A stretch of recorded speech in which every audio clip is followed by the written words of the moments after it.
Bună seara! Bună seara! Care este talentul dumneavoastră?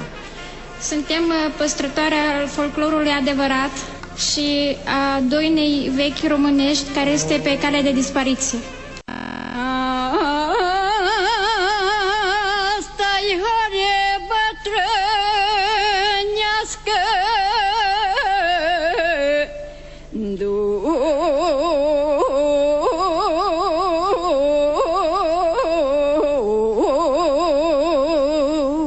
nu-i copil să horească și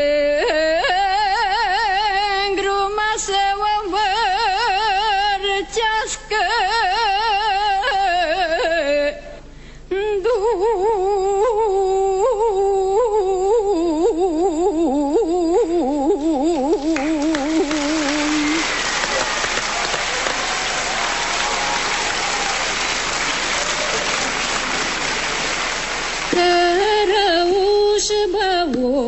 Tajin, e mânească iașălin, da mânească mai tare, ai lai lai lai lai lai la, să ajună și cu sare, ai la da da la da da da la, cărăușu băutațin, e mânească iașălin, ai da mânească mai tare, ai lai la da da da la da la da la, să ajungem în sacu sare, ai la da la la la la la la.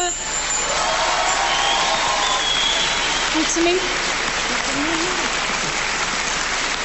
Dragile noastre, ne bucurăm foarte mult că ne-ați arătat acest obicei de nuntă, cred că este unul dintre cele mai frumoase. Mă bucur foarte mult că ați venit să ne arătați această mică parte din folclorul nostru. Și noi suntem îndrăgostite de vocea dumneavoastră atunci când cântați muzică populară. Mulțumesc din suflet, mulțumesc! Eu zic că în epoca asta în care totul înseamnă megabiți, Wi-Fi, electro, avem nevoie de un moment din ăsta. Vocea voastră sună cu adevărat special, adică nu mi-a fost dat să aud până acum asemenea interpretare. Ceea ce arată că, uite, mi-e străină latura asta și e păcat și vreau să vă mulțumesc că mi-ați făcut-o cunoscută. Eu vă spun da din toată inima. Vă mulțumesc! Răspunsul meu este da, cu admirație. Andy. Susțin total demersul celor două doamne. Da.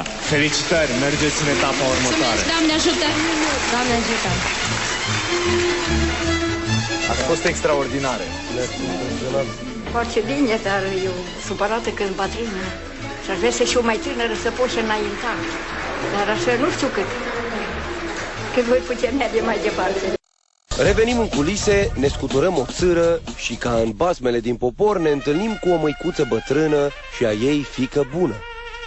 Bună seara! Bună seara! Ați venit pe la noi? Da, am venit să văd și orașul. Și să luați marele premiu. Mă numesc Zenuța Purja, din județul Bistrița Năsăud. Am 43 de ani și am venit însoțită la acest concurs de Rapsodul Popular Teodora Purja, care este mama mea. Am venit aici pentru ca să cânt o doină bătrânească, ca să nu uite tineretul de-amu, că cum am fost noi bătrâni, cum am horit eu la sărsele, la sapă și eu nu vreau să le urc, că mi-e dragi să le aud deja alții. Noi vă mulțumim că ați venit, vă așteptăm pe scenă și vă ținem pumni. Haideți!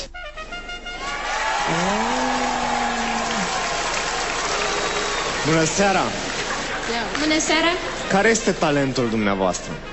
Suntem păstrătoare al folclorului adevărat și a doinei vechi românești care este pe cale de dispariție. No, asta e foarte bine. Avem nevoie de așa ceva. E foarte bine că se păstrează, sper că nu e foarte bine că e doina pe cale de dispariție. Da, că se păstrează. E foarte, foarte bine ceea ce faceți.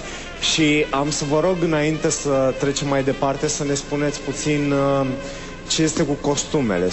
Deci eu mă îmbrac în costum dacic, așa cum este și mama mea îmbrăcat acum. Ce vechime are costumul? Peste 100 de ani. Wow! Îți dai seama? Bun, și în această seară... În această seară am venit cu un fragment din Obicei de nuntă și cu horile vechi cu noduri.